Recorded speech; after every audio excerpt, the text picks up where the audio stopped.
Hi friends, welcome to my cooking YouTube channel. ಬನ್ನಿ ಇವತ್ತಿನ recipe ಏನಂತ ನೋಡೋಣ. ನಾನು ಇಲ್ಲಿ ಕ್ಯಾರಮೆಲ್ ಕೊಕೊನಟ್ ಬರ್ಫಿಯನ್ನು ಮಾಡ್ತಾ ಇದ್ದೀನಿ. ಹೇಗೆ ಮಾಡೋದು ಅಂತ ನೋಡೋಣ ಬನ್ನಿ. ಮೊದಲಿಗೆ ಸ್ಟವ್ ಮೇಲೆ ಒಂದು ಪ್ಯಾನನ್ನು ಇಟ್ಕೊಂಡು ಅದಕ್ಕೆ 1 ಕಪ್ ಸಕ್ಕರೆಯನ್ನು ಹಾಕೊಳ್ತಾ ಇದ್ದೀನಿ. ನೋಡಿ, ಈ ಥರ ಸಕ್ಕರೆ ಹಾಕಿದ ಮೇಲೆ ನಾವು ಲೋ ಫ್ಲೇಮಲ್ಲಿ ಇಟ್ಕೊಂಡು ಇದನ್ನು ಹಾಗೆ ಬಿಡೋಣ. 1 ನಿಮಿಷ 2 ನಿಮಿಷ ಆದಮೇಲೆ ಇದು ಸಕ್ಕರೆ ಕರಗುತ್ತಾ ಬರುತ್ತೆ. ನೋಡಿ, ಒಂದು ಸ್ವಲ್ಪ ಸ್ವಲ್ಪ ಕರಗುತ್ತಾ ಇದೆ ಸಕ್ಕರೆ. ಇವಾಗ ನಾವು ಒಂದು ಸ್ವಲ್ಪ ಮಿಕ್ಸ್ ಮಾಡೋಣ. ನೋಡಿ ಫ್ರೆಂಡ್ಸ್, ಸ್ವಲ್ಪ ಸಕ್ಕರೆ ಚೆನ್ನಾಗಿ ಕರಗಬೇಕು, ಅಲ್ಲಿವರೆಗೂ ನಾವು ಇದನ್ನು ಮಿಕ್ಸ್ ಮಾಡ್ತಾನೆ ಇರೋಣ. ನೋಡಿ ಫ್ರೆಂಡ್ಸ್, ಇವಾಗ ಇದು ಸಕ್ಕರೆ ಕರಗ್ತಾ ಇದೆ ಒಂದು ಸ್ವಲ್ಪ ಸ್ವಲ್ಪ. ನೋಡಿ, ಇವಾಗ ಒಂದು ಸ್ವಲ್ಪ ಆಗಿದೆ, ಇನ್ನೂ ಸ್ವಲ್ಪ ಆಗಬೇಕು. ನೋಡಿ, ಫುಲ್ ಸಕ್ಕರೆ ಕರಗಿ ಹೋಗಬೇಕು, ಅಲ್ಲಿವರೆಗೂ ನಾವು ಇದೇ ಥರ ಒಂದು ಸ್ಪೂನ್ನಿಂದ ನಾವು ಈ ಥರ ಮಿಕ್ಸ್ ಮಾಡ್ತಾನೆ ಇರಬೇಕು. ನೋಡಿ ನೋಡಿ ಈ ರೀತಿ ಆಗೋವರೆಗೂ ನಾವು ಮಿಕ್ಸ್ ಮಾಡಬೇಕು. ಆಮೇಲೆ ಒಂದು ಸ್ವಲ್ಪ ಹಾಲನ್ನು ಹಾಕೋತಾ ಇದ್ದೀನಿ. ನೋಡಿ, ಹಾಲನ್ನು ಹಾಕುವವರೆಗೂ ಸಮಾಧಾನದಿಂದ ಹಾಕಿ, ಇಲ್ಲಾಂದರೆ ಮೈ ಮೇಲೆ ಸಿಡಿಯುತ್ತೆ. ಅದಕ್ಕೋಸ್ಕರ ನಾವು ಗ್ಯಾಸನ್ನು ಆಫ್ ಮಾಡಿಕೊಂಡು ಹಾಲನ್ನು ಹಾಕ್ಕೊಳ್ಬೇಕು. ನೋಡಿ, ಹಾಲನ್ನು ಹಾಕಿದ ಮೇಲೆ ನಾವು ಚೆನ್ನಾಗಿ ಮಿಕ್ಸ್ ಮಾಡಬೇಕು. ನೋಡಿ, ಮತ್ತೆ ನಾನು ಇನ್ನೊಂದು ಸ್ವಲ್ಪ ಹಾಕೋತಾ ಇದ್ದೀನಿ. ನಾನು ಇಲ್ಲಿ ಟೋಟಲ್ ಒಂದು ಅರ್ಧ ಲೀಟ್ರ್ ಹಾಲನ್ನು ಹಾಕ್ಕೊಂಡಿದ್ದೀನಿ. ನೋಡಿ ನೋಡಿ ಫ್ರೆಂಡ್ಸ್, ಇವಾಗ ಹಾಲನ್ನು ಹಾಕಿದ ಮೇಲೆ ನಾವು ಚೆನ್ನಾಗಿ ಮಿಕ್ಸ್ ಮಾಡ್ತಾನೆ ಇರಬೇಕು.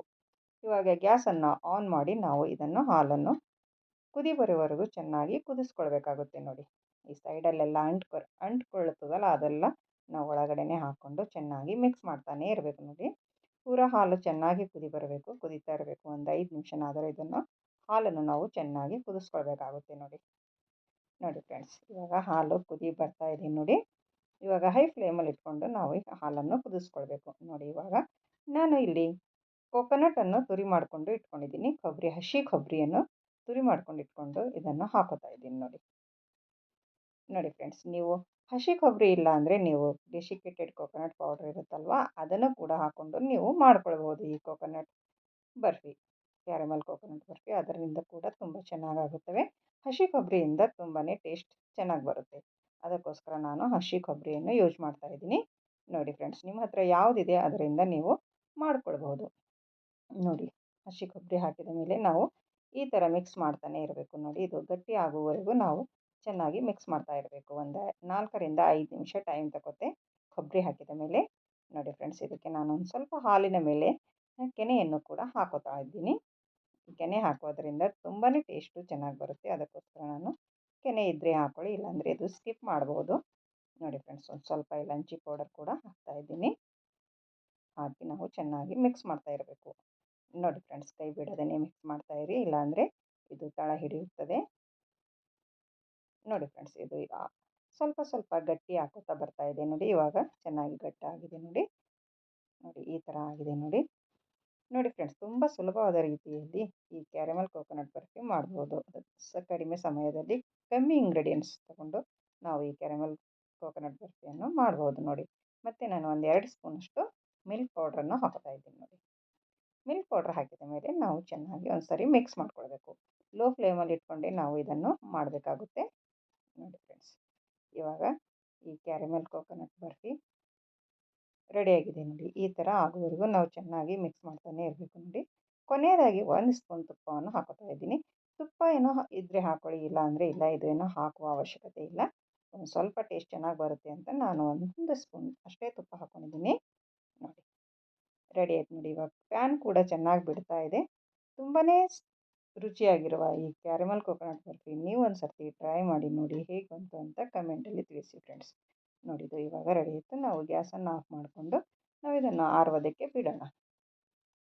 ಮತ್ತೆ ಒಂದು ತಟ್ಟೆಗೆ ನಾನು ಸ್ವಲ್ಪ ತುಪ್ಪವನ್ನು ಹಚ್ಕೊತಾ ಇದ್ದೀನಿ. ನೋಡಿ ಫ್ರೆಂಡ್ಸ್, ಈ ಥರ ಒಂದು ಸ್ವಲ್ಪ ತುಪ್ಪವನ್ನು ಹಚ್ಕೊಂಡು ನಾವು ಇವಾಗ ಇದರಲ್ಲಿ ಹಾಕೊಳ್ಳೋಣ. ನೋಡಿ ಫ್ರೆಂಡ್ಸ್, ಇವಾಗ ನಾವು ಇದರಲ್ಲಿ ಹಾಕ್ಕೊಂಡು ನಾವು ಇದನ್ನು ಒಂದು ಗಂಟೆ ನಾವು ಇದನ್ನು ಫ್ರಿಜ್ಜಿನಲ್ಲಿ ಇಡಬೇಕಾಗುತ್ತೆ. ನೋಡಿ, ಇದು ಸೆಟ್ ಆಗಬೇಕಲ್ವ, ಅದಕ್ಕೋಸ್ಕರ ನಾನು ಈ ಥರ ಮಾಡಿಕೊಂಡು 1 ಗಂಟೆ ಫ್ರಿಜ್ನಲ್ಲಿ ಇಡ್ತಾ ಇದ್ದೀನಿ. ನೋಡಿ, ಹೊರಗಡೆ ಇಟ್ಟರೆ ಒಂದು 2 ತಾಸಾದರೂ ಇಡಬೇಕು. ಫ್ರಿಜ್ಜಿನಲ್ಲಿ ಇಟ್ಟರೆ 1 ಗಂಟೆ ಇಡಿ. ನಾನು ಫ್ರಿಜ್ಜಿನಲ್ಲಿ 1 ಗಂಟೆ ಇಟ್ಕೊಂಡು ನಾನು ತೆಗಿತಾ ಇದ್ದೀನಿ. ನೋಡಿ, ಈ ಥರ ಆಗಿದೆ. ಇವಾಗ ಒಂದು ಚಾಕುವನ್ನು ತಗೊಂಡು ಯಾವ ಥರ ಬೇಕು ನಿಮಗೆ ಆ ಥರ ನಾವು ಕಟ್ ಮಾಡಿಕೊಡ್ಬಹುದು. ನೋಡಿ ಫ್ರೆಂಡ್ಸ್, ನಾನು ಸ್ಕ್ವಯರ್ ಶೇಪಲ್ಲಿ ನಾನು ಇದನ್ನು ಕಟ್ ಮಾಡ್ಕೊತಾ ಇದ್ದೀನಿ. ನಿಮಗೆ ಯಾವ ಥರ ಬೇಕು ನೀವು ಆ ಥರ ನೀವು ಕಟ್ ಮಾಡ್ಕೊಂಡು ಇಟ್ಕೊಳ್ಬೋದು. ನೋಡಿ ಫ್ರೆಂಡ್ಸ್, ತುಂಬಾ ಚೆನ್ನಾಗಿರ್ತವೆ ಈ ಕೋಕೋನಟ್ ಬರ್ಫಿ. ನೀವು ಮೇಲ್ಗಡೆ ಕಾಜು, ಬಾದಾಮ್, ಪಿಸ್ತಾ ಏನು ಬೇಕಾದರೂ ನೀವು ಒಂದು ಡೆಕೋರೇಷನ್ ಕಡೆಯಿಂದ ಏನು ಬೇಕಾದರೂ ನೀವು ಹಚ್ಕೊಳ್ಬೋದು. ನೋಡಿ ಎಷ್ಟು ಚೆನ್ನಾಗಿ ಬಂದಿದೆ ಅಂತ, ತುಂಬ ಸೂಪರ್ ಆಗಿದೆ ನೋಡಿ. ಮತ್ತು ನನ್ನ ಚಾನಲನ್ನು ಯಾರು ಸಬ್ಸ್ಕ್ರೈಬ್ ಮಾಡಿಕೊಂಡಿಲ್ಲ ಅವರು ಸಬ್ಸ್ಕ್ರೈಬ್ ಮಾಡಿಕೊಳ್ಳಿ. ನನ್ನ ವಿಡಿಯೋ ಇಷ್ಟ ಆದರೆ ಒಂದು ಲೈಕ್ ಮಾಡಿ ಮತ್ತು ನಿಮ್ಮ ಫ್ಯಾಮಿಲಿ ಫ್ರೆಂಡ್ಸಿಗೂ ಶೇರ್ ಮಾಡಿ ಫ್ರೆಂಡ್ಸ್. ತುಂಬಾ ಸೂಪರಾದ ಈ ಕ್ಯಾರಮೆಲ್ ಕೋಕೋನಟ್ ಬರ್ಫಿ ನೀವು ಒಂದು ಸರ್ತಿ ಟ್ರೈ ಮಾಡಿ ನೋಡಿ. ಮತ್ತೆ ಸಿಗೋಣ ಮುಂದಿನ ವಿಡಿಯೋದಲ್ಲಿ. ಓಕೆ.